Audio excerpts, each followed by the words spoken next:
Nagpaandam naman ang isa ka dental health expert sa publiko batok sa pagsunod sa mga life hack o kung do-it-yourself ng pamaagi sa pagpaputi sa ngipon nga makitaan sa social media. Sa interview sang Bomba Radio kay Dr. Priya Caspe Carmelo, General Aesthetic ag Biomimeric Dentist, iagin pahayag nga ang paggamit sa mga pamaagi nga makitaan online. Pareho sang charcoal o kung pagnusnos ang panit sang saging sa ngipon, mahimo makahalit kag makaguba sa ngipon. Dugang paniya nga sensitibo ang gums kag enamel sa ngipon, kag ang pagbutang sa mga bagay nga wala sang siyentipiko nga basihan, mahimo magresulta sa permanente nga pagkaguba sini.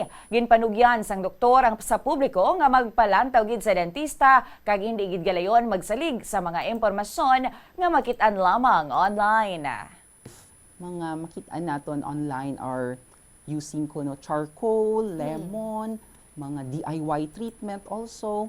It can damage the enamel permanently. Always consult with a licensed dentist. It has become rampant. That is why the PDA Iloilo chapter also, our organization, the local organization of dentists, active na sila sa pag-stop sa mga any DIY treatment, lalo na sa mga not licensed.